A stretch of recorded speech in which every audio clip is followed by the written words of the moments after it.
Welcome back, everybody, to a new episode of the Serpent's Tongue. I haven't produced one of these podcasts in over a year. It's been a while, and this is a rather lengthy episode. I think actually most of them are right about an hour to an hour and a half, so this episode follows suit. But this is a heated rant, you guys. I raised my voice, and some people seem to have an issue with that. Some people don't know how to distinguish, and I heard Maynard James Keenan of Tool say this once. I thought it was brilliant. He said that there's a huge difference, if you will, between anger and hatred. Anger can be very constructive, and hatred is more often than not very destructive. So people don't know how to distinguish between the two. And the subjects that I raise my voice about, you guys, they deserve to have, heat behind them.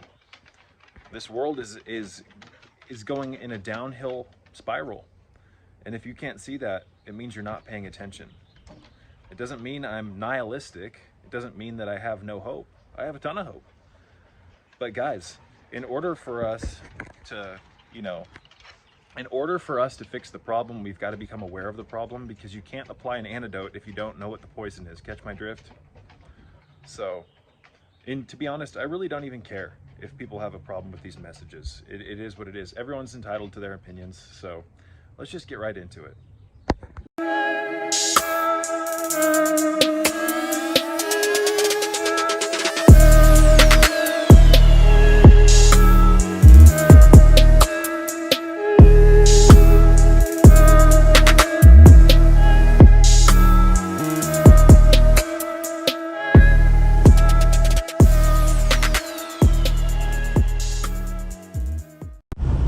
Welcome to another episode of the Serpent's Tongue podcast, guys. It's been a long time since I've uploaded one of these. I think it's been in like a year or even a year and a half. What's that noise in the background, Serpent? You driving and making a podcast episode? What the fuck? I am. I don't have the luxury right now of having an office space with a fancy backdrop and all that stuff, so I produce content when I can. And is my fucking Bluetooth on? Because if that's the case, okay, good. This is an unorganized episode, folks, as we drive through the material realm, the underworld, the do-what? Hell, right? I was thinking about something before I started recording this episode. I was thinking about how reality is like a giant experiment, and we're all the test subjects. We're like little rats in some hedge maze. And it is true, you guys, and it takes a keen mind to be able to see that, because we develop comfort systems in our mind to help us navigate through this insanity here. But deep down, there's a part of you that knows that something's seriously wrong here, you guys. And I'm not here to try to promote... Where's your dad, kid? I'm not here to try to... There's a kid running out in the road.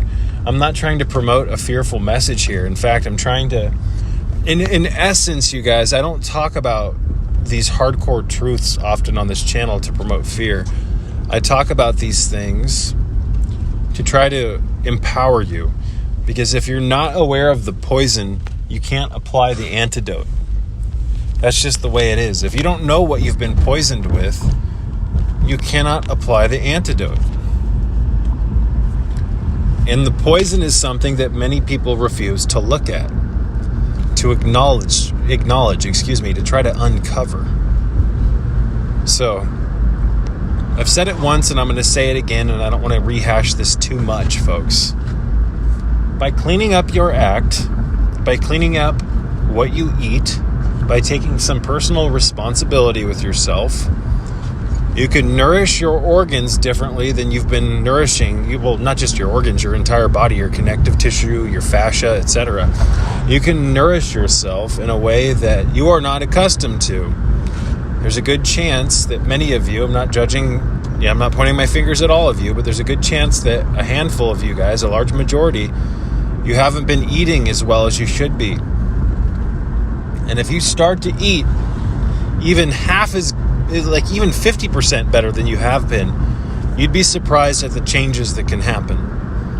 Especially if you couple those changes with beginning to practice magic, right? And magic is the art of getting control of your mind first and foremost. I don't want to make some huge rant about magic, in this podcast, but it is true that you've got to use both the body and the mind. The body is not the only thing that needs nourishment.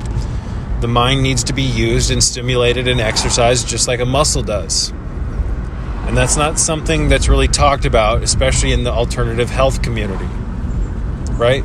You hear about meditation. Oh, you got to meditate for 10 minutes a day, or you got to do some deep breathing. Guys, that's not enough. I'm sorry. It's just not. We have got to learn to freeze our programmatic habituated mind, and there's a series of tools that we utilize to do that, and I call them the 4 inner exercises. Links in the description box below if you've never heard of these exercises. In the videos in the links below, I explain how to do these exercises, why to do them, etc. But it oftentimes falls on deaf ears. Many people will hear this message, but they won't apply the lessons contained therein. And it is what it is. These messages are only for a select few who will do something with it, right? But let me just try to turn this AC down. Random Way is the name of that street. Random Way. Random Road would have sounded better. But if you clean your diet up, if you get the healthy fats, the right proteins, and the right complex carbohydrates back into your body, and if you get rid of the nonsense, you will feel better. You will, if this is done properly, start to notice that your anxiety and all your mental bullshit starts to taper out, and you start to reach a state of equilibrium, and that's what we all need. A certain degree of balance here, especially for those who are walking the razor's edge, because this is not an easy reality to live in, especially for those who are on the path and for those who have awakened Kundalini. If you start to awaken the inner fire, even partially, these idiots everywhere. If you start to awaken the inner fire, even partially, you guys, the archons will take notice of that. And this is one of the reasons why raising Kundalini is so dangerous. And not only does it melt through the programmatic mind and leave you with a blank slate, and now you have to literally rebuild yourself through your rebirth, because Kundalini removes all your old programs and engrams without mercy. It's tough love. But that in and of itself is difficult, to rebuild yourself from the foundation up. It drives most people insane that experience this, just saying. And where was I going with that? When you do awaken the holy fire, the seraphic fire, when you do activate the rod of Asclepius, folks, the archons take notice of this, because this is, Kundalini is the number one threat to the continuity of the parasitic entities and, people in charge here who are connected with these entities. Again, folks, the world does not work the way that you think it does. We're in like a slave quadrant here on Earth. I'm not going to get into that. Check my video out called, what is that called? Flat Earth Energy Harvester in the Slave Plantation Earth. If I talk more about that there. I don't want to get off. I don't want to dovetail into a bunch of little mini rants. I want to try to stay on focus here. But the archons do take notice to you when you raise the holy fire. And people who have never, experienced the paranormal, people that have never delved into the supernatural, are going to think I sound cuckoo for 1,000 Cocoa Puffs by even mentioning that archons exist, folks. But again, like I just said, the world does not work the way you people think it does. You've been conditioned with prior knowledge from the time you went into preschool and kindergarten. That's when your conditioning began. In every hierarchical tier on the ladder of programming of grade school that you climbed, each grade is a program, the cement that was laid with your conditioning that started at a very young age starts to get harder and harder and harder. And by the time you exit high school at 18, 19 years old, give or take, 17? It's been a long time. I graduated in 2007. By the time you get out of high school, guys, that cement's damn near fucking solid.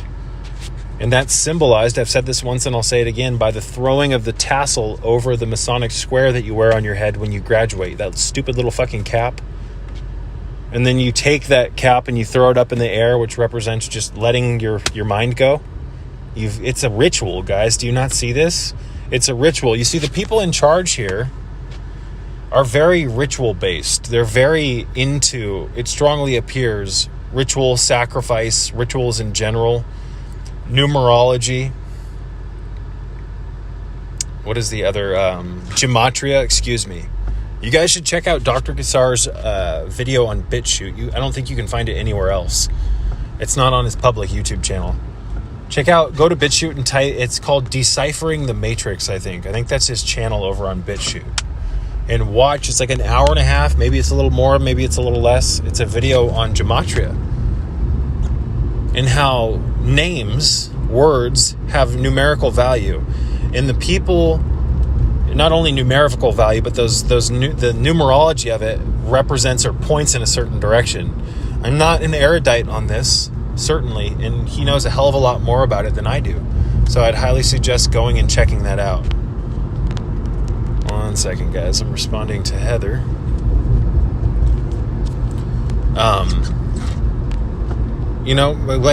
Here's the thing. Right now, my mind's a little sluggish. I can't always get on these videos and say everything that I want to say. What I mean by that is oftentimes the words just don't come out the way I wish they would. So I apologize for not being able to, there's so much in my mind that I want to get out with words. It's like when I put the fucking recorder on, it's like there's a jam right there. Or there's a jam there. The flow gets jammed. And it's largely because I can't even actually say what I want on YouTube. None of us can. Those of us on the path, because of the community guidelines. Everybody's offended at something nowadays. And now all of your work, for instance, like my work, over 1,000 videos here on YouTube can get deleted without mercy. Because of this ever-morphing, tyrannical, this thing. It's like a thing. It's like a cancer with culture. Everybody's offended. Everybody wants to take other people down. People get off on this shit vampirically. Right? So we're all, as a culture right now, being gaslit into changing ourselves based on the tides, the reality tides of culture changing, with all this woke stuff and all this nonsense and all this political jargon, and everybody's offended at fucking everything, folks. What happened? There's a fruit stand right here. I keep meaning to bring some money so I can buy some fruit from this lady. What happened to culture? You guys, there's a good chance if you're watching or listening to this video, you're over 30 years old or even 40. Think about how much different the school system has changed, right? The school system has changed massively since I left or graduated in 2007. It is deeply concerning what the children are being programmed with nowadays. Deeply concerning. Wow, have things changed from 2007 to 2023. And that's really not that long of a gap of time, guys. Where else will things be in the next 10 to 20 years if we keep following this change, this pleomorphing of culture and our beliefs, etc.? They're changing everything while they collapse everything simultaneously. Do you not see this? Are you not paying attention? How can you not see the obvious evidence that your own eyes produce? What is going on here, folks? You need to nourish yourself. God damn it, you need to. What are you waiting for? Stop playing around in this pigpen devil's playground matrix, where you act like you're conscious, but you eat all the fucking garbage food. You eat all the fucking Burger King and all the nonsense and all the preservatives, the toxic seed oils, etc. That's killing you, folks. And it's dimming your light. It is dimming the spark of the divine within you. The Promethean fire. Prometheus stole fire from the gods to give it to humanity. What do you think that fire is? It's the spark of the divine. The Gnostics talk about this. This is the Kundalini energy. Kundalini is a holy seraphimic fire. My God. And we're actively participating in snuffing this energy out. Every time we just go through the motions to make life a little bit easier, right? Because we don't know how to demonstrate or utilize willpower anymore. The will to say no. What are those people looking up at? Look like Looking at a UFO or something. Prometheus stole fire from the gods. He stole fire from the gods. That's what Morpheus represents in the Matrix film. Prometheus. Right? Morpheus also represents Lucifer, the serpent in the garden, the devil, if you want to call it that. There's a difference between I'm not going to get into the differences between Satan and Lucifer, guys.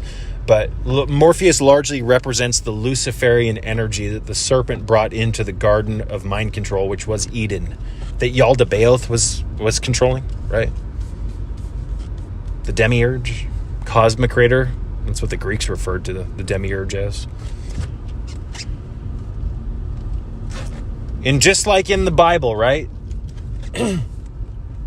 Trinity, who is Eve, leads Adam, who is Neo, to the serpent, who is Morpheus, who offers the apple of Eden. We don't actually know if it was even a fruit in the garden. I don't think it was. This is all allegorical and metaphorical. It's probably a psychedelic mushroom or something in reality.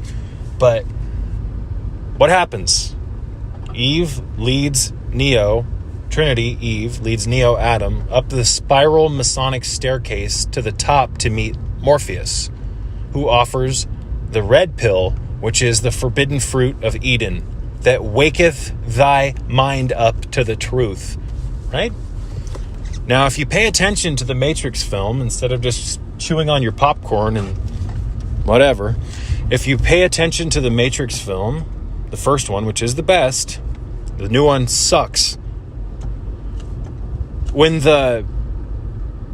Morpheus, guys, when the doors are open, which represent the doors of perception, when Eve leads Adam, Neo, into the kingdom, or into Morpheus's presence, and you notice, guys, before I continue and say that in the Matrix films, right, or in the first one, just like in the Bible, Eve, Trinity, had taken the forbidden fruit prior to Neo, who was Adam, right? Look at what's going on in front of you. It's biblical Gnostic symbolism of epic proportions in this film. But when the doors of perception are openeth wide, and Neo finally walks into that room to meet Morpheus with Trinity, who again is Eve, not to be repetitive, there's a lightning bolt in the window before Morpheus, the serpent, Kundalini, turns around to greet Neo, who is with Eve, Trinity. This is symbolism of Prometheus. Lightning bolts have always been symbolism of Prometheus. Trinity, or Morpheus, is Prometheus, is the fire that has been stolen from the tyrannical gods that are using humanity as genetic slaves. Do you not see this? You see, we are all enslaved because we don't have Kundalini anymore. Without it, we don't have Christ moving through us. And through Christ, we know God. Christ being the risen Kundalini. This is a huge fucking disaster. And you don't realize that you're enslaved because you have amnesia spiritually. You don't remember who you are, what your purpose is, or why you're here. Your mind has been scrubbed clean, just like the clones in the Ewan McGregor and Scarlett Johansson film The Island, goddammit. You don't remember anything. You're a clone. A carbon copy clone of everybody else, huffing the same drugs, metaphorically speaking. You're getting high on the illusions of the ego. And the ego isn't what you think it is. It is your identity that has been molded by culture that has turned you into a non-authentic version of yourself while you sacrificed your true self to the system that's harvesting your energy without you even knowing it, because you don't have any perception beyond the beyond the visible light spectrum anymore. Where the hell was I going with that? You don't realize that you're enslaved because you exist in a prison system where you have the illusion of free will. Where you can get into a car and drive somewhere, right? Or go buy some sneakers at the Foot Locker. You can go down and buy some Cinnabons at the Cinnabon store, right? You're a good little rodent rat with options. And if you knew, you're a good little rodent rat slave, enslaved to the material realm and the miasma. the illusions, the Maya, right? And if you knew, for even with a slight iota, if you knew the truth of what we've left behind to then what we've sacrificed, our divinity, to have this fucking weird-ass world where everyone's asleep, walking around like semi-conscious narcoleptics. We don't have divinity anymore. We are the byproduct of the fall of man and woman. What do you think the fall is? Our divinity's gone. Stop yelling, Sacred Serpent. What the fuck? Why would I want to listen to you if they breed so much anger? You need to chill, bro. You need to chill, Serpent. No, chilling is for... the fuck? I don't want to chill. I don't need to be cold. I want the heat.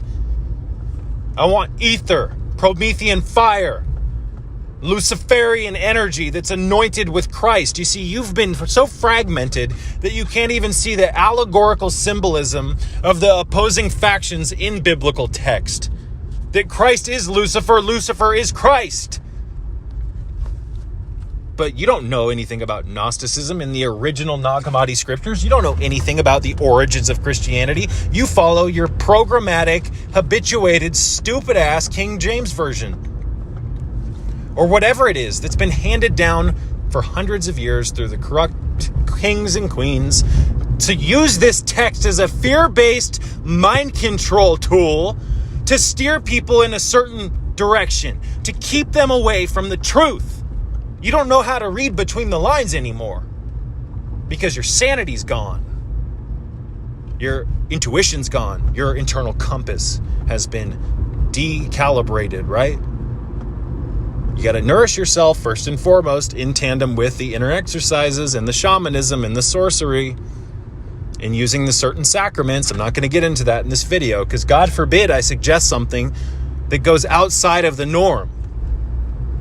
My God, do you see how they keep us imprisoned? You gotta have a ball gag in your mouth. You have to watch everything you say nowadays because someone's always offended. Do you not see that we are in a... You think freedom of speech exists? You think the Constitution actually exists, guys? Or has merit?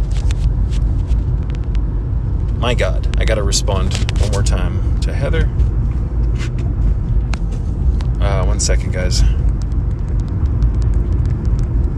Okay, look at those in a second. You see, we exist in a prison system that doesn't appear to have walls, right? You have options. You have things you can do with your body and your mind here. So freedom, the illusion of freedom, exists because people don't know what real freedom actually is. Real freedom, folks, is the liberation out of human machinations in our programming, right? And this happens through one thing and one thing only. It's a telephone system in our bodies and in our mind, our oversoul complex that connects us through Christ to the pleroma, the true living and hidden God, the monad. And we can, while in the flesh, folks, tap into this power, the Promethean fire, raise the rod of Asclepius, turn it on, the caduceus. Then we can awaken the demigod mind within us in the body, and we can do things beyond your wildest dreams. I'm talking about the siddhis, the siddhas of Kundalini. These are the superpowers that are granted to an individual while the Kundalini is ignited. When my Kundalini was active, I was able to do things in that period of time before the Kundalini, the fires muted down. I was able to do things that are considered impossible by the biggest bigwigs and experts in Silicon Valley and all these corporations and all this nonsense, right? But they've given us a script. They've given us a belief system, right? They tell us at a young age what's right, what's wrong, what's moral, what's immoral, what's possible and what's impossible. And it's all handed to us through priori knowledge. And priori knowledge is a fucking problem. Because priori knowledge unchecked can lead to the enslavement of the mind. You just accept things as fact without even knowing why, without evidence. Oh man, I gave up on myself because I was told all my dreams were impossible. Well, look at how you allowed yourself to be defeated before you even tried. This is a problem. This is a motherfucking problem, folks. I hope you can get your mind right by nourishing your body. Oh, yes. Oh, man. Digestive enzymes are pivotal. If we should probably dovetail into nutrition here for a second. Digestive enzymes are pivotal so that you can start to assimilate nutrients. After 20 plus years of eating standard American foods, your body cannot break apart these complex proteins, carbs, and fats from these bullshit ass foods you're eating and have been eating. On top of that, 20 plus years of eating standard American foods has destroyed the acidity of your stomach acid, and you don't have digestive fortitude anymore. You don't even know what it is to be able to assimilate nutrients. So you better get on digestive enzymes. I just did a 20 plus minute video about these and how to start taking them and doing the digestive enzyme therapy over on my Patreon page. So I have a public digestive enzyme video also that I'm going to publish here publicly on the YouTube channel, probably tonight, trying to get as much information out there as possible. Man, yeah, you're just doing it for the money, Serpent. What the fuck? On a very good day, guys, listen to this. Listen up, Buttercup. On a very, very, very good day, I make like $7 to $10 on this channel from ad revenue. Most of the time, it's between $1.15 and $3.50. You think that's sustainable? You really think after hearing that, and I can prove everything I just said, do you really think I'm in it for the money? Considering I make hardly anything here? I would do it even if I didn't get the AdSense money. And I'm basically like, I might as well just remove the monetization on my content, because it's not like I make anything anymore ever since the adpocalypse, etc. And even then I wasn't making shit. I make like $150 every 2 months if it's a good, see what I'm saying? This channel doesn't provide any monetary benefit. Other than, I can go to the dollar store and buy some small items now with my pathetic little paycheck, right? I'm not in it for the money like many of these YouTube pimps are. All these, it's amazing, you guys. It's amazing how rich some of these content creators are that have no souls. And I've always said that the archons, the emissaries of Yaldabaoth, Cosmic Creator, the Demiurge, are granted temporary riches, just like Beelzebub gives his followers, right? Those that are on the unaware path, those who are towing the line for evil, and many of them aren't even aware that they're doing it. Again, the road to hell is paved with good intentions. Many idiots out here that are leading people astray think that they're not, right? But the people who are working unconsciously and not providing content that can uplift humanity, a bunch of mindless entertainment, they are oftentimes rewarded by evil with massive paychecks, folks. Massive. Some of these podcasters making $5+ million a month on AdSense revenue. I make like $150 every 2 months. Can barely even buy myself a pair of shoes every 2 months. You see, I'm not in it for the money. Fool. And you should read the Essene Gospel of Peace, Book 1. You should read the part where Jesus talks about Beelzebub, the prince of darkness, rewarding his followers with riches. And Beelzebub, according to Christ in the Essene Gospel of Peace, Book 1, which was brought to us by a man named Edmund Bordeaux-Zeckley. Where the hell was I going with that? Christ talks about how Beelzebub tempts men and women by what their heart is most inclined to, right? This is really advanced spiritual guerrilla warfare against us, folks. Mind control, right? Mind control. Might want to start paying attention. Might want to stop looking at start looking at the stop signs. Even a fucking stop sign like the one I'm about to pull up or drive past, some idiot crashed into my brother and I on this same road and almost killed us, and then tried to tell the insurance company it was our fault. Good one. But there's a stop sign right there where the fool, he ran through this stop sign and he was supposed to merge onto traffic and into and he We're going 40 down this road that's the speed limit. Long story short, I'm not going to get into that. I used to have this thing. That's why I brought that up. When I was younger, after my Kundalini awakening, my first one, where every time I'd stop at a stop sign, I would think about like what I needed to get done, right? What I needed to let go of. I was stopping, right? And thinking about things. You need to look for the stop signs. I mean that metaphorically. Every time I used to pull up to a stop sign when I'd be driving the 240 Volvo around, I would stop and think about where I was going in life, what direction I was going at. And the fact that it's an octagon, isn't the fucking stop sign an octagon? Is it 6-sided or 8-sided? I can't think off the top of my head. But there's symbolism everywhere, you guys. You got to be careful with symbolism, though, because you can get real mentally ill by thinking that everything in your environment is trying to teach you something, right? I approached it lightheartedly and with what I call, or what Don Juan Matus, the Yaqui Indian sorcerer throughout Carlos Castaneda's books that teaches Carlos the arts of sorcery, he called it controlled folly. Controlled folly. And that's actually not the right term. Excuse me, you guys. I just had a huge brain fart. I would approach this stuff like a child playing. I wouldn't take it seriously, right? So in a sense, it is a form of controlled folly to some extent. I need to make a separate video on controlled folly because that's a really important thing that can really help you here.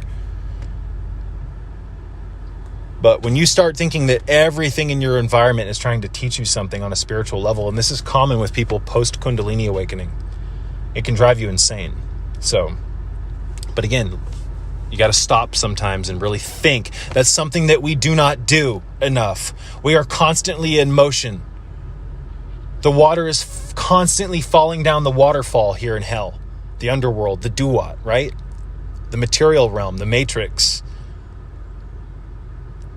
There's too much forward momentum with the wrong things. Sometimes we've got to stop and have a little bit of stasis. Right? Slowing things down, which is what we're not taught. We're taught go, go, go, go, go. You remember, guys, when you were a child and you had an imagination and you had a few good years of playing, and then you get thrown into preschool, thrown into kindergarten, and all of a sudden now, instead of having an imagination that can operate without limits, that imagination is replaced with due dates, obligations, reports, raising your hand for authority figures so that you can speak. It teaches you that you have to have permission to even speak, and you're not even allowed to speak about what you want. You have to speak in accordance to what you're talking about in class, the curriculum. See how you're conditioned? And I'm not saying that we shouldn't have manners and we should talk over teachers. I'm just saying you got to look at the bigger picture. You got to look at the quantum level of things, folks. Otherwise, you're never going to get it. You are never going to fucking get it. We're being led by demons here, guys. An oligarchy of behavioral psychologists and, man, the Council of 300, the international mega banks are controlling everything. And foreign interests are united. We have an international combine, if you will, of allied forces that are manipulating humanity. And you guys, you should look up Operation High Jump. It had to do with Admiral Byrd, Operation High Jump. And if you do enough digging, not on Google, but on DuckDuckGo, you'll find information about how ET contact was made during Operation, I think it was Operation High Jump. And a pact was made, an agreement was made or cut with these extraterrestrial entities that we made contact with past the Antarctic wall, I believe it was. It's been a while. I'm a little rusty on that. And it was to be able to abduct humans and can perform experiments. It was we traded something for that, and I can't remember what it was. And this is intimately tied to the missing 411. You guys ever heard of that? I think the number's 411. Where in these wooded areas, all these people were abducted, all the cattle mutilation, etc. There was a deal that was made with these ETs during Operation High Jump, where we traded, I think we were to get their technology And we were allowing them in certain airspace to abduct people in certain locations across the earth. And I think it was in the United States. I'm a little rusty right now. But you really don't think that stuff like that exists, folks? They're hinting at it everywhere.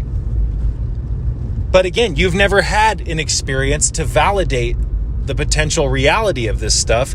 So in the back of your mind, you want to believe, or you might think it's kind of real, but you don't fully realize that it is.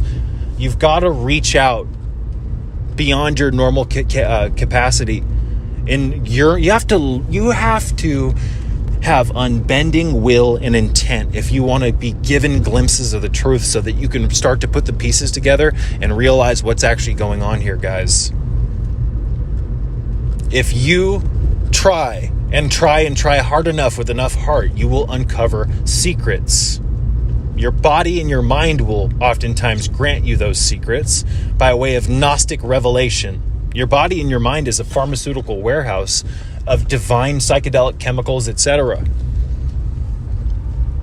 If you put yourself in the right parameters and you practice your craft well enough, your alchemy, if you don't just put 1/10 of your effort into it, we live in an input equals output world. What you put into something is directly relative to what you get out of it.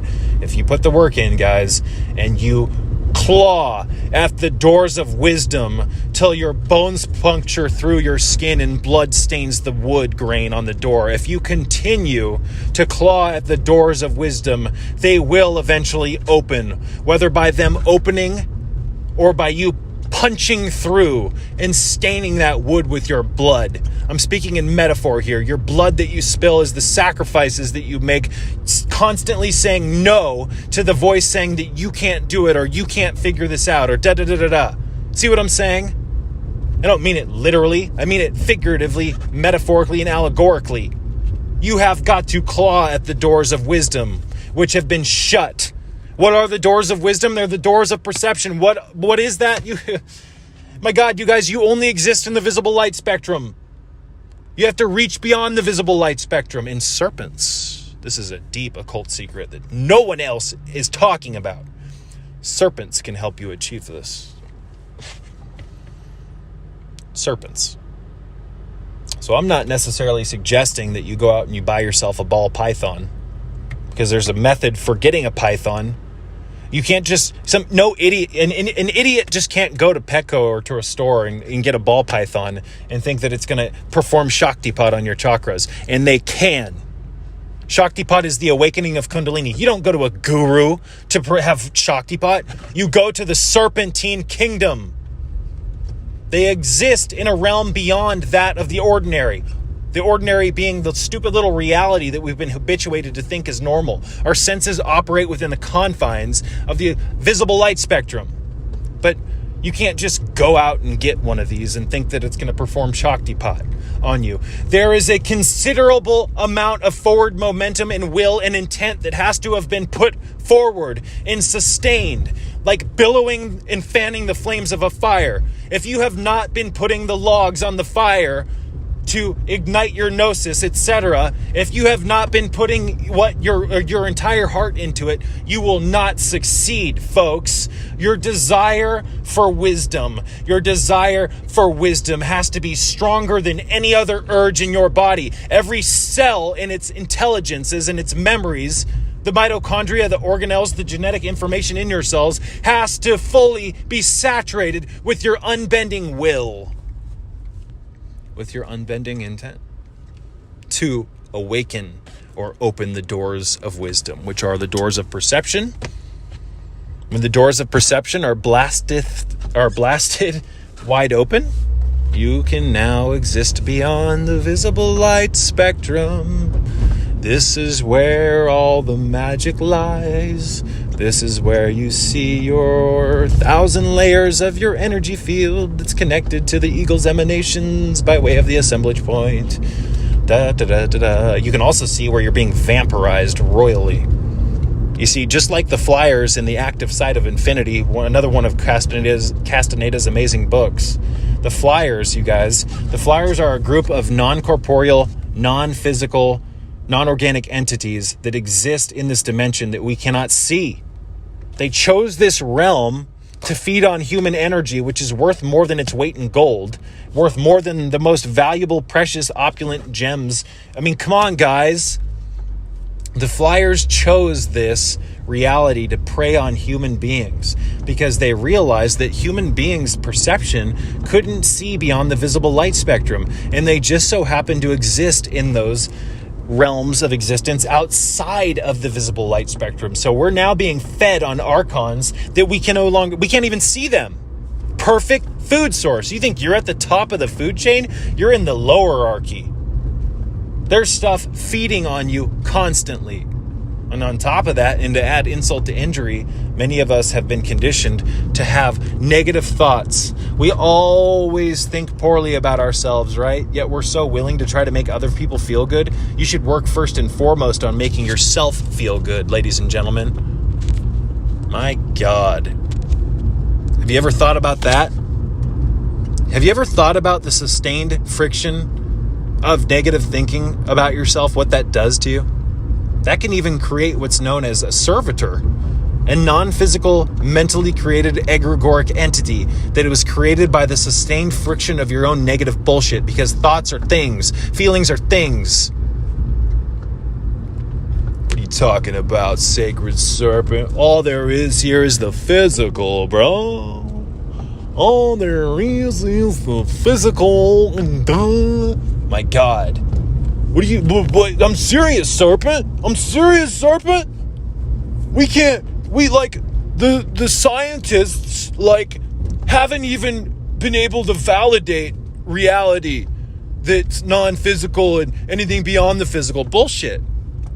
We even have instruments that we can use to peer into the realms that our perception can't interact with anymore or see. It's called a fucking infrared camera. What about Kirlian photography, right? But seriously, an infrared camera. So I've hinted at the movie Predator. Go back and watch it again. What does Predator use to prey on humans?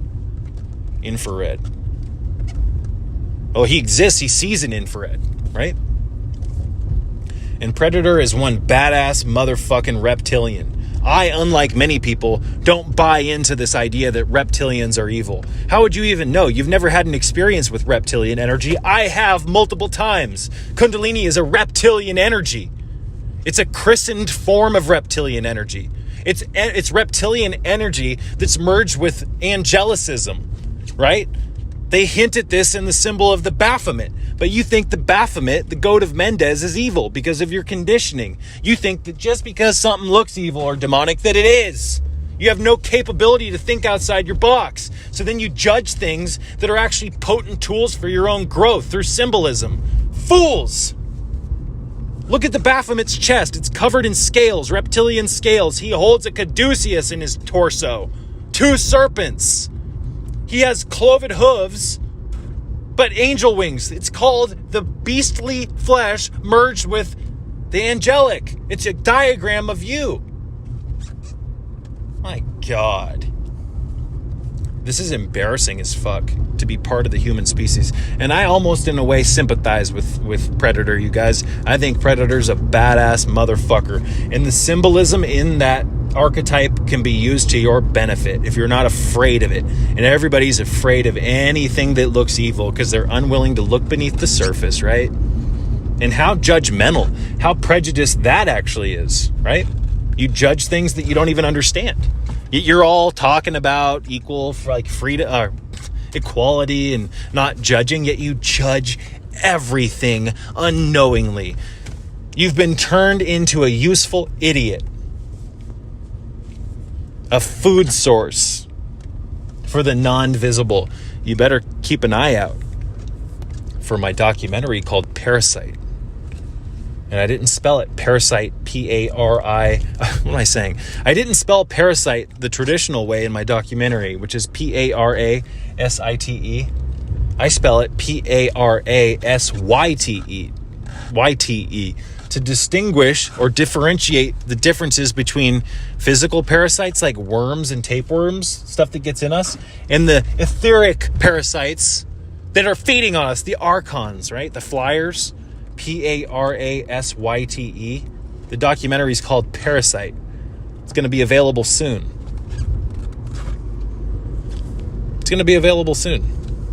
And we're going to talk about energetic vampirism and how we're being vampirized, and how Earth is an energy farm and you're the damn crops. You're the fucking root vegetables, right?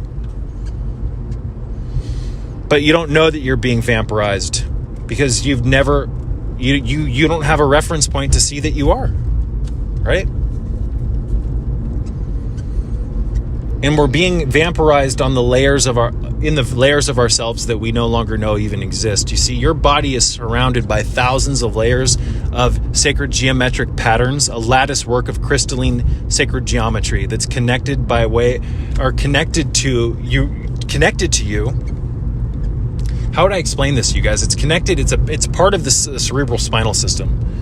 We're supposed to, when Kundalini's moving up the spine, the energy, as it awakens the pylons, these emanations of light travel out of the heart space and create a torus field, a toroidal field. And then as that torus field is reestablished, and it's turned off in 99% of the population, as the torus field is reestablished, it creates a scaffolding grid that the Merkaba now builds itself off of. It's called light and magnetism, ultraviolet light, etc.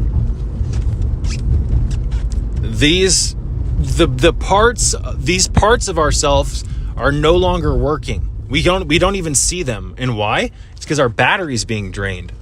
You see, when your battery's being drained, the body and the mind goes into power saver mode. And that's what we're in right now. We're in power saver mode. And the sum total of the energy how would I explain this? Bear with me, you guys. The sum total of the energy that would normally be used to keep our Kundalini lit in our auric field established in our Merkaba and our oversoul, the sum total of that energy that would be devoted to keeping that lit is what's being vampirized. It's a certain core energy, a deep energy that's related to what's known in Chinese medicine as Jing. They've also managed to put us in this rat maze, if you will, that by virtue of living here conflicts with your soul's moral code, and it causes the redistribution of the energy or ki or your chi through your meridians in a non-salubrious way that can benefit the non-visible, those that are eating us alive unknowingly. You see, like I said earlier, and like I've said many times before, the world doesn't work the way you morons think it does. And I'm not pointing my fingers at anybody by saying you morons. You know, some people, these unconscious people, have reached out in the comment section. You called us idiots. Do you really think that do you think you're so important that I'm making this video specifically for you? Are you offended? I'm talking about the world at large, guys. The people. And you bet I'm upset. You bet I'm pissed. You know why? Because we're being chewed alive. We're being bled out, our vitality. And many of you guys don't even know that. Most of the population doesn't know that. And what's so crazy is they laugh, kick, and scream to defend the status quo. And they scoff at the truth. Just like what Tahuti says in the Emerald Tablets of Thoth, also known as Thoth the Atlantean. You know what he says in that book? I think it's in the Key of Wisdom. It might be in the Key of Magic. Correct me if I'm wrong. He says something along the lines of, what's beneficial to the fool, he regards as non-important. Let me see if I can find it really quick, you guys. Hold on. I have a video in my archive where I read this passage. I've reread it multiple times on my channel, but I've forgotten exactly how it goes. It's something like knowledge is regarded by the fool. One sec, guys. This is important shit. Okay, here we go. Knowledge is regarded by the fool as ignorance, and the things that are profitable are to him hurtful. Let me read that one more time. Sorry, I'm in traffic, trying not to crash this vehicle. Knowledge is regarded by the fool as ignorance, and the things that are profitable are to him hurtful. He liveth in death, it is therefore his food. Again, knowledge is regarded by the fool as ignorance, and the things that are profitable, that's kind of, I think this might be translated wrong. Let me read this and give you my rendition. This is my rendition. Knowledge is regarded by the fool as ignorance, and the things that are beneficial to him he views as hurtful or non-important. He liveth in death, it is therefore his food. You see, you've been given a certain set of beliefs that you've accepted without really knowing why. And you've put so much of your faith into these beliefs that it has created a wall around you being able to understand truth. So when a piece of knowledge comes in that's truthful, that doesn't align with your beliefs, you automatically kick it out because you've been trained to think that, oh, that's not true. See how your beliefs keep you in a prison cell? The amount of control that has happened here is monumental. The amount of control and manipulation that we've undertaken, right? This is a huge problem. And unfortunately, the majority of the masses are never going to understand this. Bunch of sheep everywhere, guys. It's really, really unfortunate. And what is a sheep? A sheep is someone who follows the shepherd, the one who, keeps them all on the plantation. And to quote Dr. Reverend Phil Valentine, what do the sheep see? Well, all they see is the back of the other sheep's ass. You want to be like a goat. You want to climb the mountain of gnosis. You want to climb the mountain of truth. That takes effort and determination and will. Unbending intent, to quote Carlos Castaneda. And most people don't have that. So I would highly suggest reading The Teachings of Don Juan by Castaneda. That is an excellent primer into sorcery, and magic and sorcery are much different. Oftentimes people mix the two and think they're the same, and they are far from it. Magic is the art of learning how to control your mind, your thoughts, your emotions. It's also a system of tools that we can use to locate our mind control so that we can then systematically cut them out and remove them and or evolve those. You see what I'm saying? I think you catch my drift. I don't want to get some huge rant here about magic. I said I wasn't going to do that in this video at the beginning of this video. Sorcery is more shamanistic. In sorcery, we use certain entheogenic and psychedelic sacraments. Let me just throw in a disclaimer. I'm not suggesting that you do that. But why is this thing going in second gear? There we go. Sorcery is about peering or using tools that can catapult us into non-ordinary states of reality.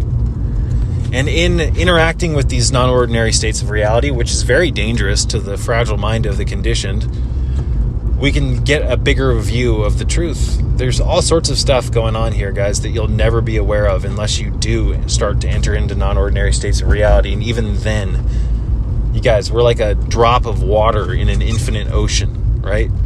We're like a fungus, tiny little speck of fungus in an infinite fungal network.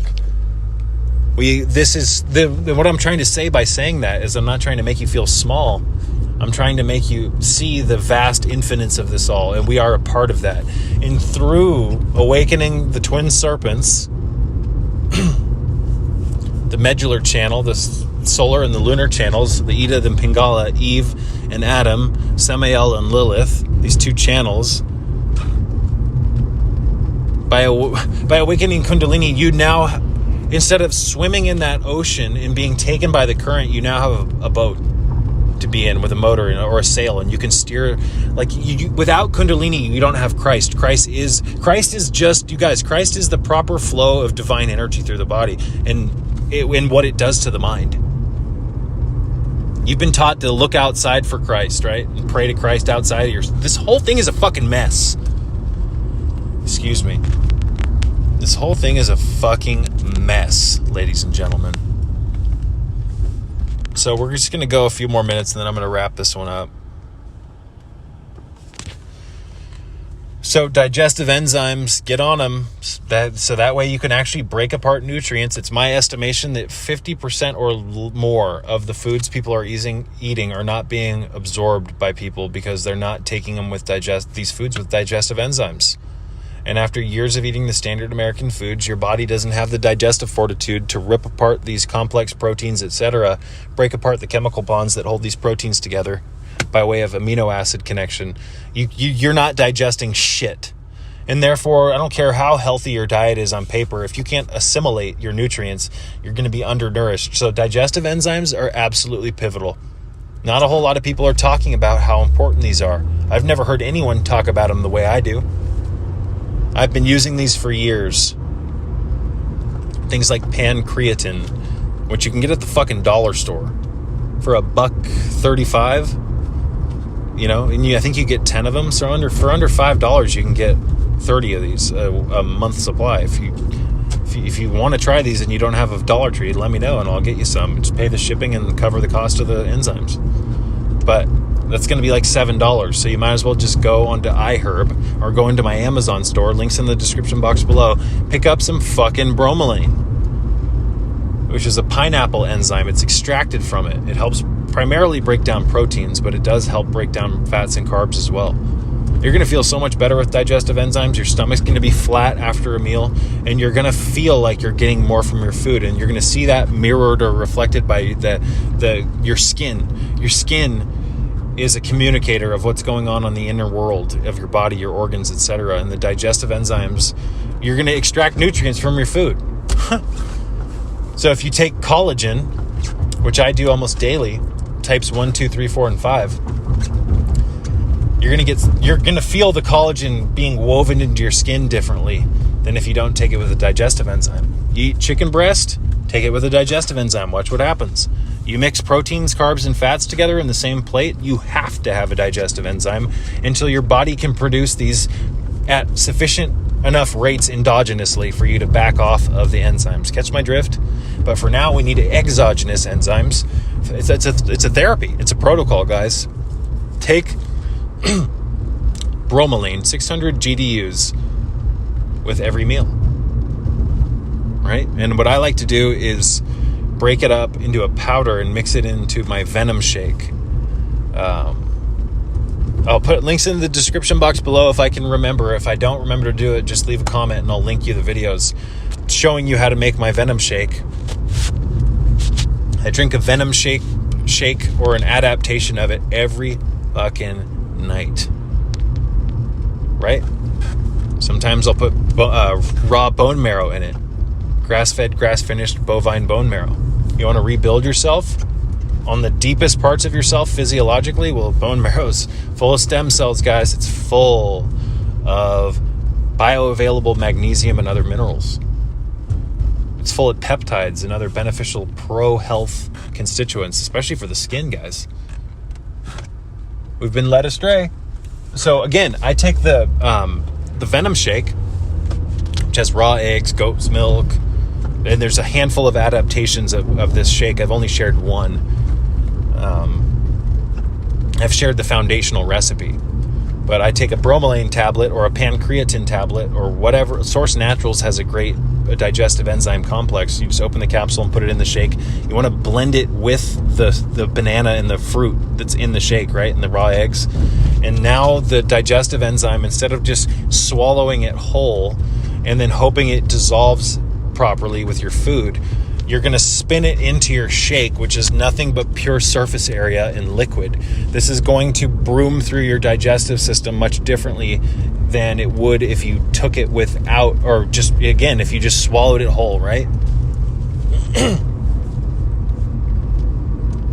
You're going to digest foods so much fucking better. And the Venom shake, at least in my opinion, is a pivotal shake. I mean, you've got to teach your body to adapt to it. And you need digestive enzymes to help you do that. It's got raw eggs, preferably raw duck eggs if you can find them. Duck eggs, in my opinion, have a better stabilizing effect on the mind, and the genetic information in the yolk, the nucleus, etc., is healthier. It's a story for a different rant, but like right now I don't have duck eggs. All I have is chicken eggs. I've got chicken eggs from speckled and scarlet leg bars, which are blue. The eggs are actually blue and a very deep, dark brown. So the Venom shake's got a frozen banana. I always freeze the bananas when they're very ripe, and I let them freeze for at least 24 hours because you want this to have the consistency of ice cream. Remember, we want foods that taste great and provide the nourishment we want. And I've figured out how to do this. The Venom shake is fucking delicious. And again, there's multiple adaptations. I even have a shake that I call Fang, F-A-N-G. And that's got some really interesting constituents in it that no one else is utilizing. At least doesn't seem like it. These are very unique recipes that can provide your very unique body bioassimilable constituents, peptides, etc., that it can use to rebuild itself so that you can stay stable here in hell while you navigate the underworld while walking the razor's edge and holding the lamp of Heraclitus. Fucking morons run this country, you guys. Fucking morons run this world. What is going on here? There's even a certain type of algae that we put into the Fang recipe. Red marine algae, Chondrus crispus. The Chondrus crispus can be used, but we'll talk more about it later, you guys. I'm going to wrap this one up. Thank you for watching yet another episode of the Serpent's Tongue podcast. It's been a very long time since one of these got uploaded. And depending on the traction or the response I get to this one, we'll keep publishing these, you guys. May peace be with you all.